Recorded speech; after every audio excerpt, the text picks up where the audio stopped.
Hi everyone, I'm Lourdes Turrecha, founder of the Rise of Privacy Tech, or TROPT as we like to abbreviate here, and welcome to the TROPT Webcast. I'm really excited because we are having a series of interviews with some of the leading visionaries in the privacy and privacy tech space for the purpose of our TROPT Privacy Tech Stack Whitepaper 2022, which you'll have a link to in the video if you'd like to read that. We also have the experts' insights incorporated into that white paper, but we thought we'd like to release the back end interviews that we conducted in terms of picking their brain and incorporating that into their vision for the future of privacy technologies, some of the solutions that they think can help with the challenges that privacy tech is dealing with right now. And I couldn't be more excited about this specific interview with no one other than Dr. Anne Cavoukian, creator of the 7 Privacy by Design principles. I have a lot to ask her that I actually don't even know some of the answers to these questions. So welcome to this special episode of the TROPT Webcast, and I'm looking forward to our conversation. Thank you very much for inviting me, Lourdes.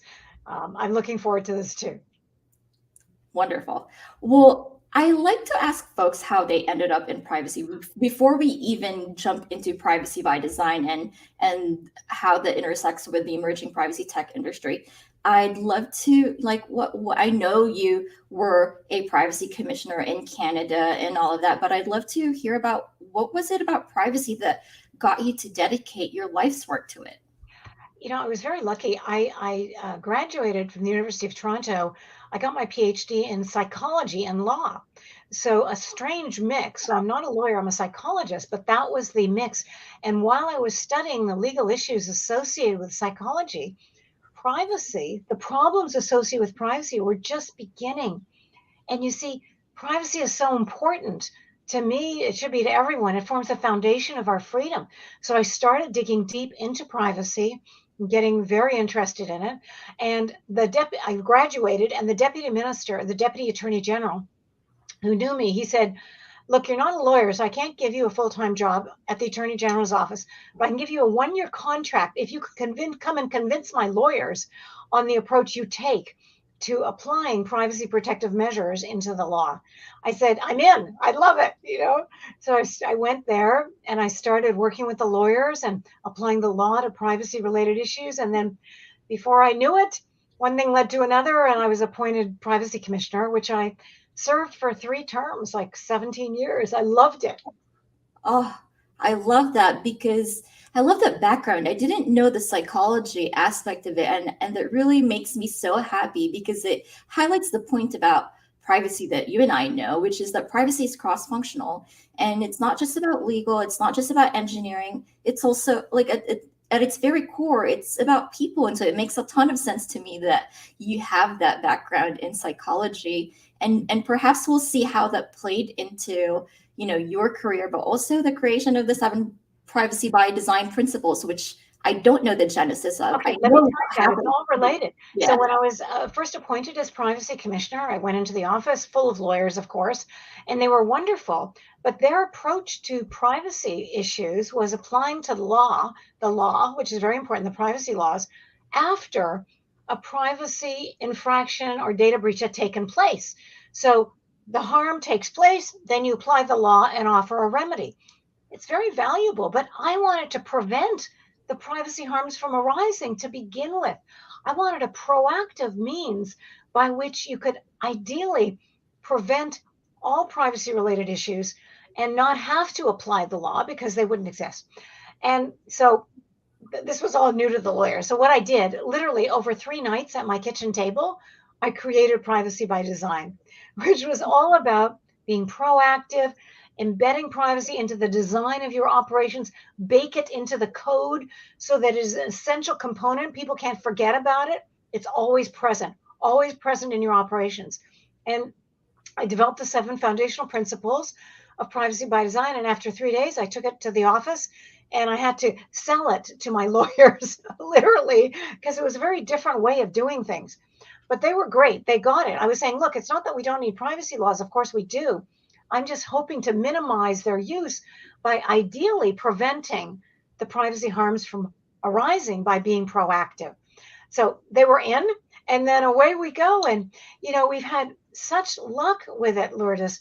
I mean, that was like some 20 years ago, and it has grown dramatically. As you know, it was included in the GDPR Yes. in 2018. That was the new law that was introduced in the European Union, the General Data Protection Regulation. And they included not only privacy by design, but privacy as the default, which is the second of the 7 foundational principles. And it's one of the most important principles, because what it means is you don't have to wait for people to ask for privacy, to search through all the legalese and the privacy policy and the terms of service.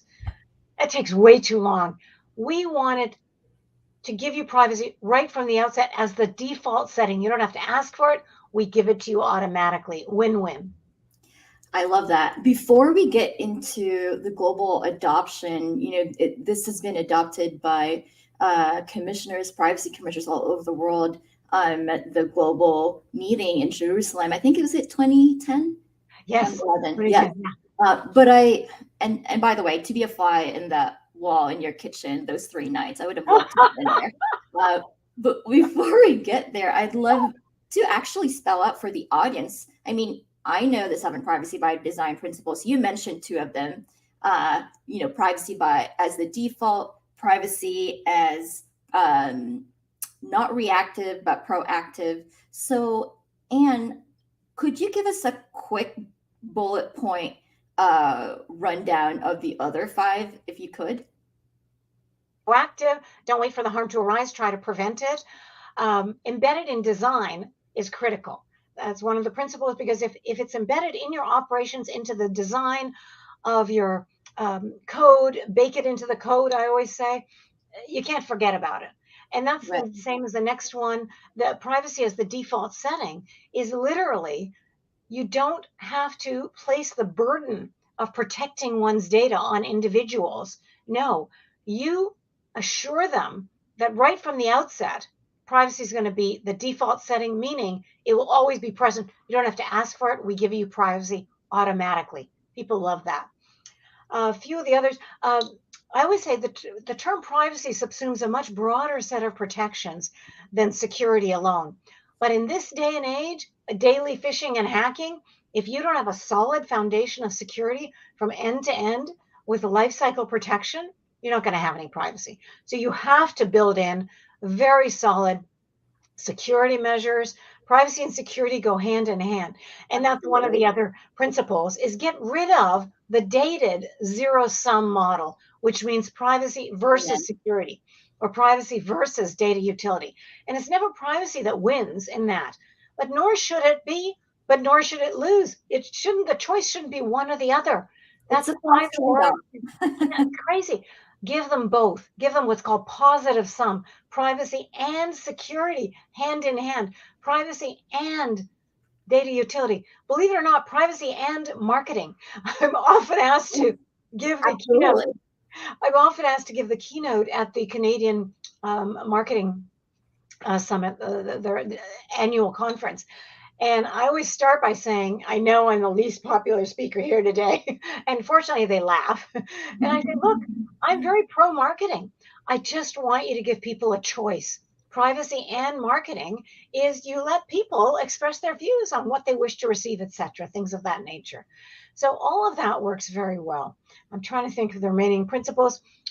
Give people a right of access to their own data. I tell companies all the time, it's not your information, either private sector or government. You may have custody and control of someone's personal information, but it belongs to the data subject, the individual to whom the personal information relates. So give them a choice, give them access to their data. And companies that have become certified for privacy by design have come back to me and said, we love this because it increases the accuracy of our data. We have data on thousands of individuals. We don't know what's changed and what's not. But once we give people access to their data, they come back to us and say, no, that was 2 years ago. Here's the current data. Here's the accurate data. So it helps companies enormously. It increases accuracy. And the last principle, respect for user privacy. If you start from a position of respecting the individual's privacy, you never forget about it. They give you back so much more than you could ever expect. So starting that with that as the foundation for privacy related issues. Ah, amen. And it's about them after all. Privacy is about people, so it makes sense to have that as one of the foundational principles of privacy. I do want to take this and make it relevant to the rise of privacy tech or the emerging privacy tech industry in general. So, in my mind, good privacy tech solutions are built with privacy by design, following privacy by design principles. So, I'm curious how you think about privacy by design and the emerging privacy tech industry, or the suite of tools that we're seeing that are built to solve privacy problems there. I mean, according to Crunchbase, there are now more than 1,000 privacy tech startups. So I'm curious, how do you think about the relationship of the two? I'm delighted to hear that that's been growing so much, but we have to do much more. Yeah. The area, I mean, data brokers abound, and they have so much of your personal information that you haven't consented to, but it's out there. Once it's online, so many companies have access to it. It is unbelievable. I'm just reading this book now called The Fight for Privacy by Danielle Citron. And it's amazing because it's the massive amount of third parties who gain unauthorized access to our personal information once we give it for one thing we've consented to, and then it flows out. So we need a lot more privacy tech in terms of putting the walls up, protecting the data, restricting the use of the data to the primary purpose, which the individual, the data subject, has consented to. We have to keep doing this and repeating it and making it grow. Otherwise, surveillance, which is growing steadily, will continue to just expand beyond belief. What's your advice to the startup founders, engineers, who are building these tools, these privacy tech tools, and we've seen them in their marketing and sales pitches use privacy by design as a way to market their products? So I'm curious, is there a right or wrong way to do this? And what's the right way to go about doing that? What's your, like, if someone came up to you, Dr. Cavoukian, we'd love to be able to say that we built our privacy tech solution with privacy by design in mind. What sort of advice do you give them? First of all, I would tell them you have to make it real. You can't put the language out there and then do whatever the hell you want. It's got to be real. And by that, I mean, whenever you collect personal information from an individual, of course, you obtain their consent for that, what's called the primary purpose of the data collection. Usually at that point, it's fine. It's what happens to the data after that consent is obtained and the data has been used for the properly consented purpose. What happens to the data afterwards? And that's why I tell companies, you've got to have a data map. You've got to map the flow of the data once the consented use has taken place. What happens to the data? Theoretically, nothing else should happen to it unless you return to the data subject and obtain additional consent for secondary uses of the data. But that's rarely what happens. What usually happens is the data flows through the organization, various departments, various hands, in an unconsented manner. And so if you create a data map, you can see that very clearly, and you can immediately say, oh my God, that's a secondary use of the data that's not related to the primary purpose of the data collection. Put the brakes on, we've got to go back to the data subject and obtain additional consent. I've seen companies who have been certified for privacy by design do this, and it's great. It works really, really well. But it has to be every single time, and it can't be something you forget. That's why having a data map works very well. Yeah, I couldn't agree more with your 2 points there. Make it real. You gotta walk the walk. If you're gonna say this tool is built, our startup is built with privacy by design principles, you gotta make sure that it's the right thing to do. Otherwise, you lose your target customers' trust, but you also could get in trouble with regulators for unfair and deceptive statements like that. And I couldn't agree more about the data map being the just the starting point for everything. You really can't build on top of that from a programmatic compliance perspective. But beyond compliance, I'd like to shift our conversation towards one of the, I think, more exciting categories in privacy tech. So the first, one of the, the first categories were really compliance solutions that helped with GDPR, all these things that the laws talk about, right? DSR tools, PIA, and workflow automation types of tools. But in the past year, and in our last white paper last year, we pointed out this trend of privacy tech solutions that are shifting left to the development lifecycle, privacy code type of solutions. And shout out to a few startups out there. Pravada, who has been in the TROPT community, is being advised by Deborah Farber, Michelle Denedy. And they're great. Those ladies are great. Exactly. Privacy Code, and a few other, like a dozen other startups that are emerging in this shift privacy left space. I'd love to hear what you think about what they're doing in terms of really getting into the implementing privacy by design at the code level, and what are some advice that you could give them as they build these solutions for businesses to implement. I love it. And I'm working with Michelle Denedy now on her new company and how to embed privacy by design into their operations. And one of the essentials is encryption. We haven't talked about that yet, but encrypting data, especially end to end with full lifecycle protection, is critical, because that way it gives data subjects the assurance that the data that they're providing to the company or whoever will only be used for that purpose. And it's end-to-end encryption. So you're providing the data, it's encrypted, it goes to the person that you've consented to, they can use it, they can send it back to you, you're the other partner, but that's it. And it's such a strong model to use. And then if you want to give additional consent to other parties, you can, but then that lies in your hands. You retain control. And I always like to remind people, privacy is all about control. It's about personal control relating to the use and disclosure of your personal information. So embedding things like encryption into the code is critical. And that's what a lot of these privacy enhancing companies are doing now. They're looking for tech measures that they can include to prevent the hackers and the phishers who are abounding. And see, I always tell companies, it doesn't mean that you'll never be hacked, but it probably means that, because the hacker may try to get into your operations, but it's encrypted. It's too hard. If they spent enough time on it, they could probably break it, but why bother? They can go off to 20 other places where it's not encrypted. So Right. Make it difficult for people to gain unauthorized access to your data.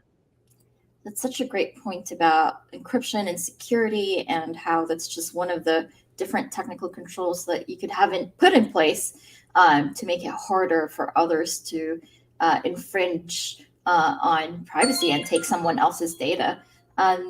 So I would love to hear if you had any words of wisdom for those out there as they begin to solve privacy problems through tech and build solutions. May they be founders, but also investors who are looking to invest in this space, and maybe other privacy professionals who are looking to shift their focus from law and policy to tech, as I have.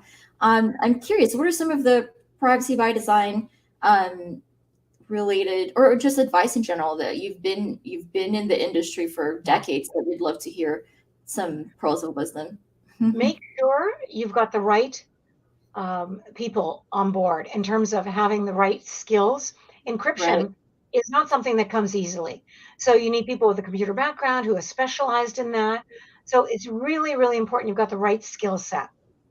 I can talk about encryption, I think, very well, but I can't code. I'm not a coder. So I always tell people, make sure you get the right talent to help you.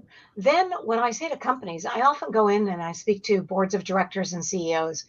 And sometimes when I go in, they don't want to see me. They think I'm going to put the kibosh on what they're doing.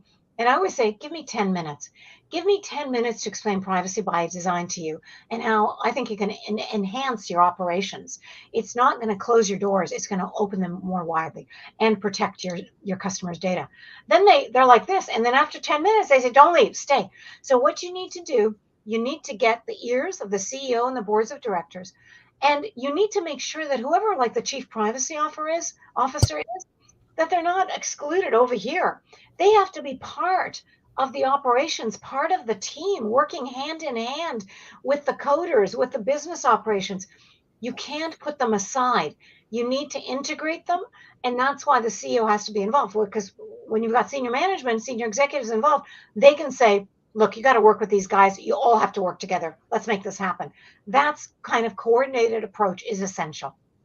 I couldn't agree more. The first point about having the right people, the right talent is really critical, right? Like startups that want to solve problems sometimes fail because they couldn't get the right skill set, the talent, the domain expertise that they need to have in order to be able to build a solution that sets itself apart from their competitors. And then your point about leadership, it really has to come from the top. That's a lesson learned that we've learned in the privacy space as we have, tried to get buy-in from the C-suite and the board level. And I think that's helpful for many of the founders and investors who sit on the board need to hear as they,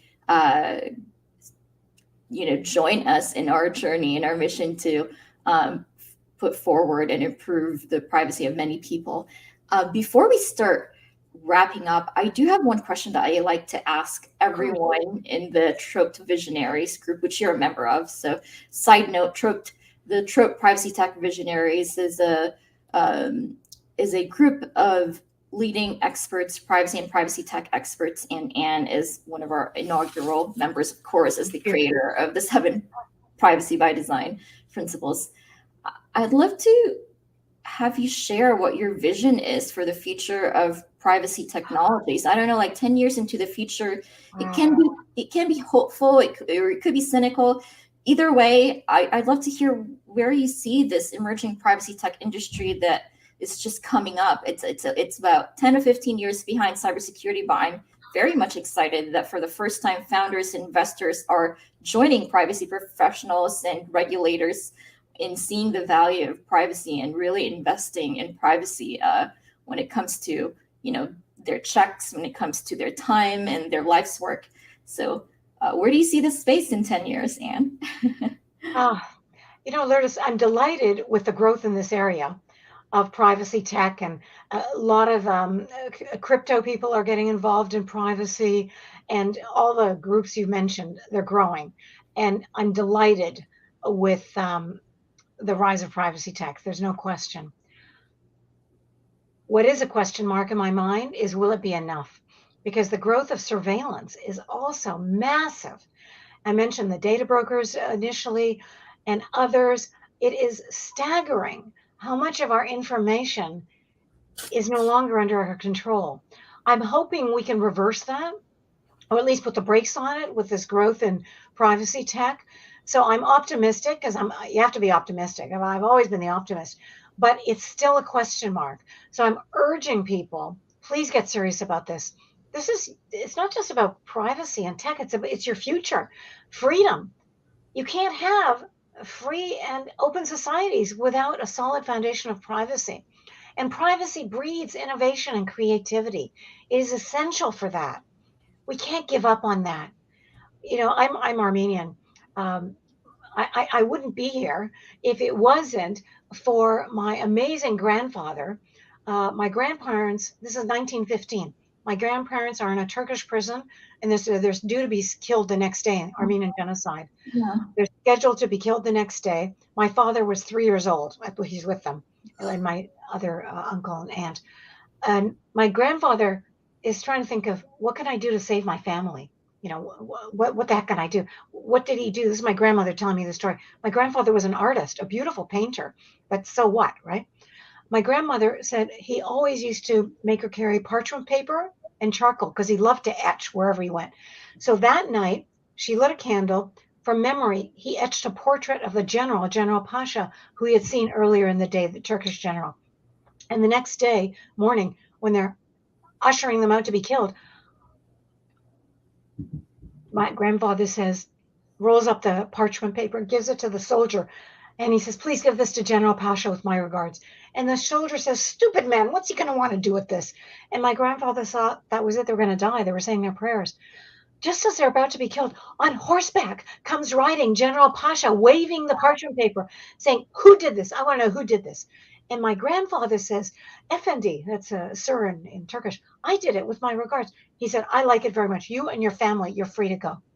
That's what freed them. I wouldn't be here otherwise. The reason I'm telling you this story is the odds were remote that something like that would free them.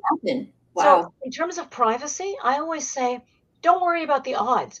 Work like hell to get privacy protected and embedded with security and data utility. Forget about the odds. We've got to make this happen. We can do it. I'm with you. I'm also an optimist. And despite the decades worth of privacy technical debt that we've incurred building technologies without much regard for privacy, I'm still hopeful, especially with the rise of this emerging privacy tech industry and the not just the awareness. We've been spreading awareness for decades, and awareness has been increasing, but also the actual investments going into the space, people not just writing checks, but also dedicating their life's work, right? Like these founders put their lives on hold to build in this space. So like you, I'm very much optimistic about it. And on your second point about privacy being about freedom, I love that too. I love Danielle Citron's point about privacy. Isn't that amazing? Yeah, privacy being necessary for human flourishing. I mean, it is a fundamental human right after all. So totally. Couldn't agree with you more. Excellent. Danielle is amazing. Exactly. I have so many excellent takeaways, like, you know, privacy as freedom and all of that. This has been such a wonderful conversation, and I always learn so much from you. And I actually am excited that you answered that question about the genesis of the 7 privacy by design principles. Again, to be a fly on that kitchen wall.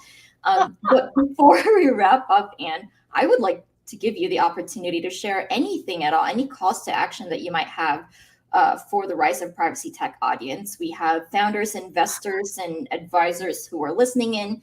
Okay. So the one thing I ask everyone to do, and I do this whenever I go to a store to buy something, and you know, you give your credit card and they say to you, oh, can I have your postal code, please? You know, and I always say, oh, can I ask you what you're going to do with it? Are you going to be protecting my privacy? I ask these questions.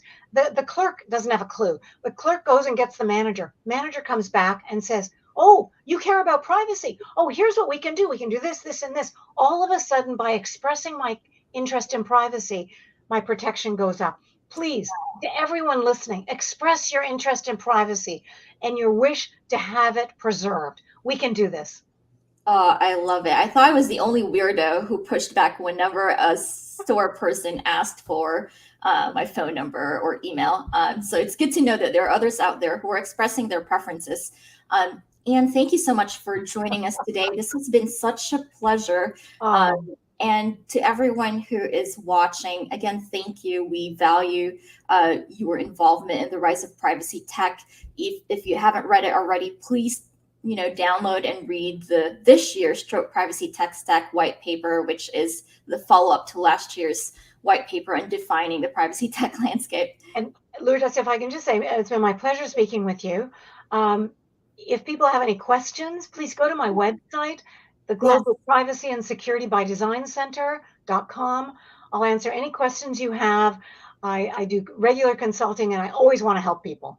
Yes, absolutely. If you guys need expertise when it comes to privacy by design, why not go straight to the creator of the 7 principles of privacy by design, Anne Cavoukian. So go to the website that she just shared, and same thing with us. If you have questions, please go to riseofprivacytech.com. You can get involved in next year's working group through our membership, TROPT Innovators. And you can also get your privacy tech startup reviewed through the TROPT Privacy Tech Stack. So thank you, everyone. And thank you, Anne. Till next time, I look forward to having a follow-up discussion with you at some point. My pleasure, Lourdes.